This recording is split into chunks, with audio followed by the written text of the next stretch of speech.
네, 지난주에 폭등을 했던 뉴욕 증시가 한 번에 또 쉼표가 나왔습니다. 어떤 의미 있는 쉬어가기일지 아니면 다시 한번 조금 악재들에 시달리게 될까 여러 가지 생각들을 하게 만드는 뉴욕장의 움직임이었는데요. 최현재 전문가와 함께 핵심 포인트 짚어보겠습니다. 정관님 어서 오십시오. 안녕하십니까. 새로운 악재가 생성된 거는 아닌데 조금 지나가나 싶은 악재들이 다시 올라오면서 좀 뉴욕 증시가 흔들렸습니다. 어떤 점 중요하게 보셨어요? 맞습니다. 앵커님 말씀대로 뭐 새로운 건 아니고요. 네. 뭐 기존에 나왔던 발언들이 한 번 더 나오고 뭐 국제유가 급등하면서 지금 미국 증시 안 좋았는데 다우는 0.6% 하락, 나스닥은 0.4% 하락, S&P 500은 약보합을 기록했습니다. 종목별로 보면은 저기 빅테크 주식들 중에서는 애플하고 지금 뭐 테슬라, 아마존 정도가 상승세를 기록했고요. 그다음에 엔비디아가 1% 상승, AMD가 2.1% 상승했고, 철강업체 뉴코가 4.8% 상승, 알코아가 10% 급등했습니다.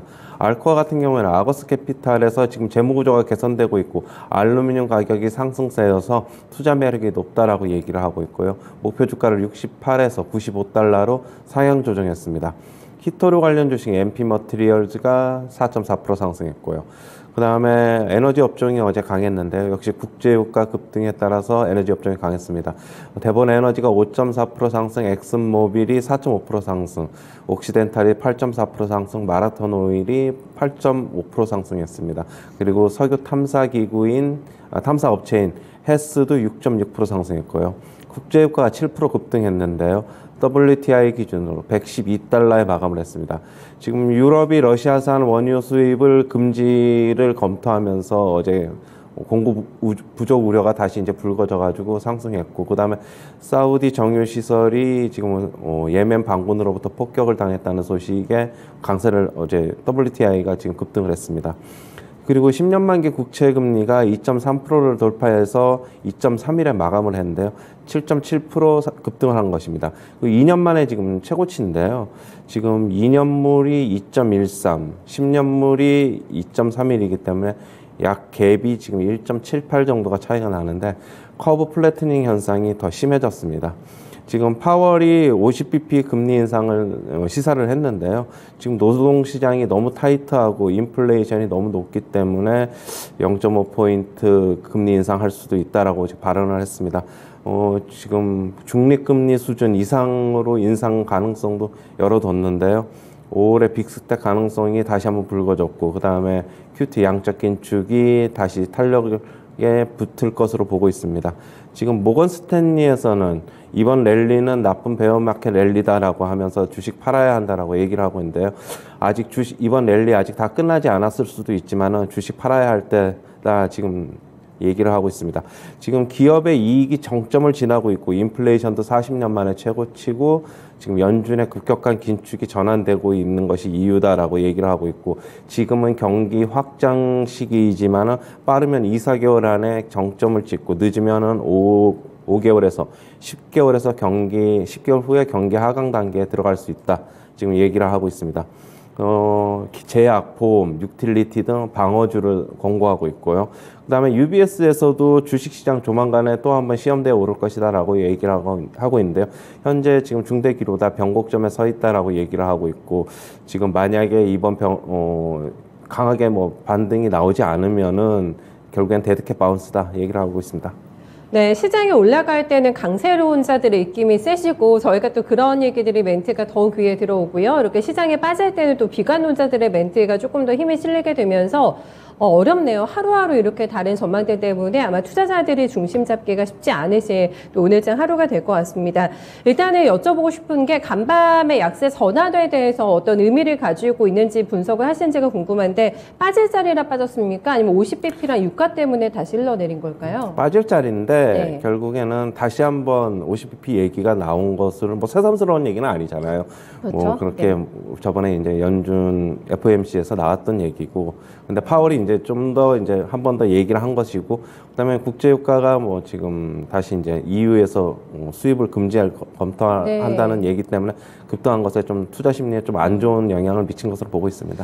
사실 이런 거를 유럽 쪽에서 결정을 하게 된다는 거는 자신들의 피해도 만만치가 않을 것인데 좀 초강수를 둔 게 아닐까 싶거든요. 최후의 카드가 아마 에너지 제재가 되지 않을까 싶었는데 러시아산 원유 수입 비중이 굉장히 크던데 유럽이 한 25%나 된다고 하는데 이 결정이 나올 수가 있겠습니까? 지금 그래서 그게 뭐 당장은 힘들 것이다 그렇게 지금 보고 있고, 근데 이제 계속적으로 전쟁이 장기화되고 러시아를 결국엔 길을 들일 수밖에 없는 상황이다 보면 유럽이 결국엔 동참을 할 것이다 뭐 그렇게 지금 얘기가 나오고 있습니다. 그게 생각이 있으니까 또 이런 카드를 쓰는 게 아니겠습니까? 당장 25%를 어디서 끌어올까라는 부분도 생각을 해야 될 것 같은데 현실성이 있는 이게 제재라고 보세요? 전문가님? 아직 뭐 제재는 아직 들어간 건 아니니까 일단 뭐 얘기가 나온 와중이니까 아직 어떻게 될지는 좀 봐야 될 것으로는 저도 보고 있는데 액션화되면 유가 많이 올라가겠죠. 전문가님. 만약에 그렇게 되면은 유가 많이 올라가게 되겠죠. 뭐 지금 러시아 측에서는 또 한 번 얘기 나온 게 지금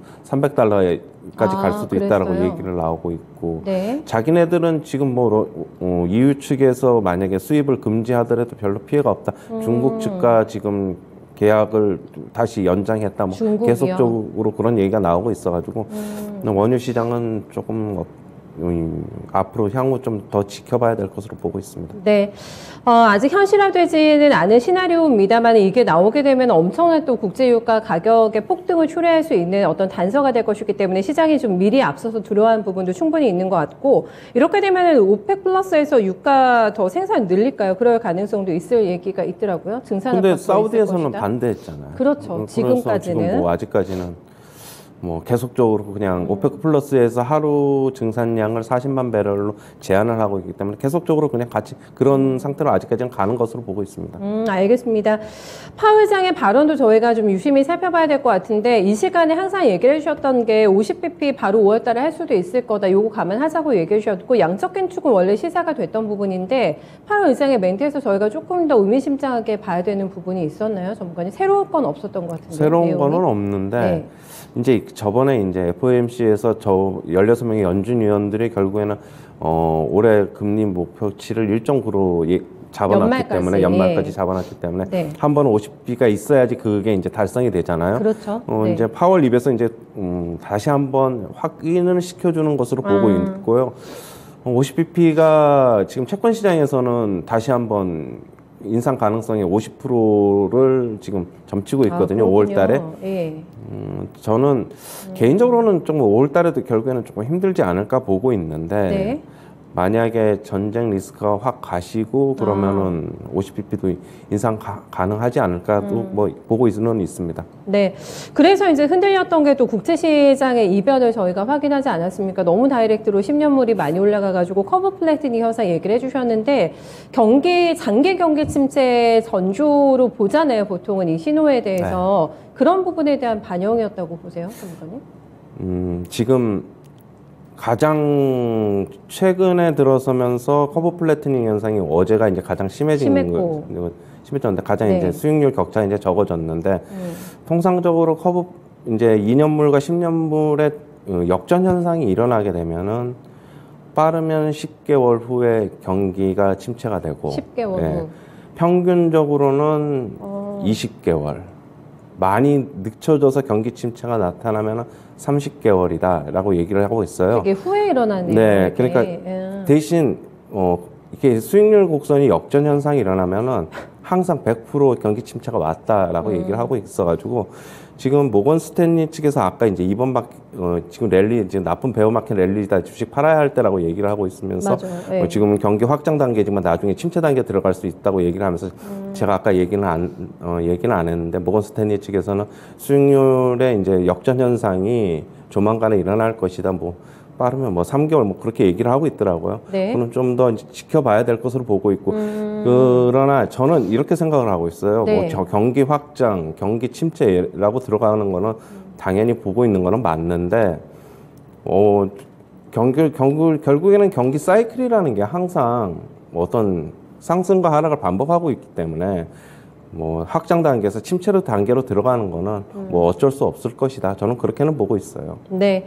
어쨌든 장단기 금리가 역전될 가능성이 있다라는 거를 모건 스탠리 쪽에서 멘트가 나온 거군요. 네, 이것도 이제 감안을 해야 되는 상황이군요. 네. 그렇다면 저희가 스태그플레이션에 대해서 생각을 해볼 수가 있는 게 그동안은 미국이 조금 덜 했잖아요. 다른 국가들보다는. 네. 하지만 이 지금 장단기 금리 차를 보게 되면서 심화될 수가 있겠다. 미국에서도 이게 장기화가 되면은 인플레 원자재를 많이 언급했거든요. 8월장에 간밤에 발언에서요. 네. 네, 스태그플레이션 가능성.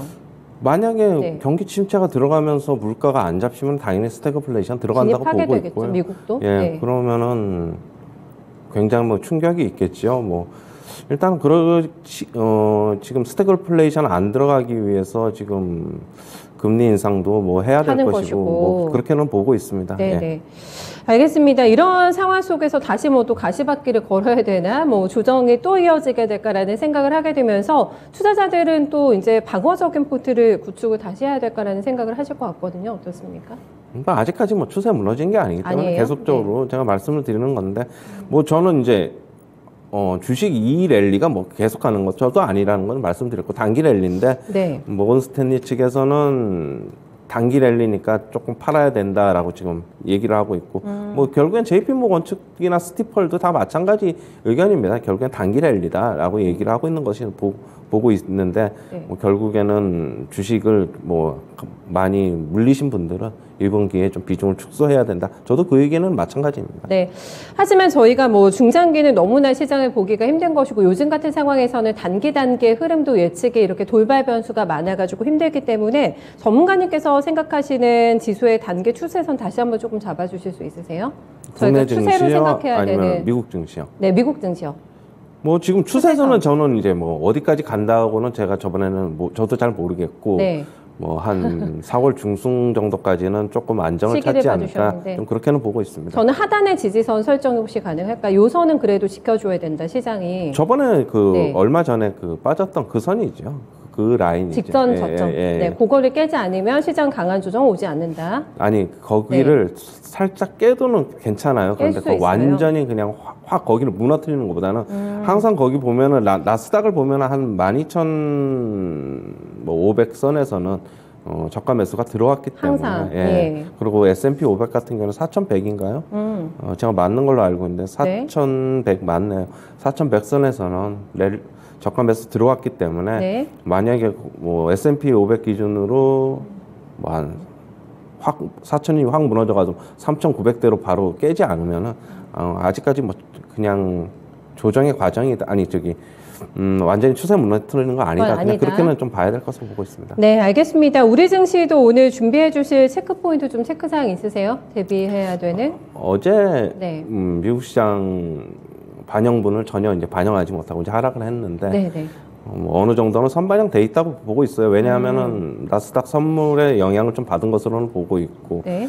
뭐 미국 시장도 아직까지는 뭐 5일선 전체적으로 좀 지지를 하고 있으니까 뭐 거기를 급격하게 깨고 내려가기는 좀 힘들다. 그렇게는 보고 있습니다. 네, 알겠습니다. 얘기해 주셨던 섹터에서는 변화 없이 유지하면 되는 거죠? 네, 맞습니다. 추가하거나 빼거나 할 쪽은 없습니까? 뭐 아직까지 네. 뭐 주도주는 저는 이번 랠리에서는 그렇게 뭐 크게 비중을 두고 있지 않고 네.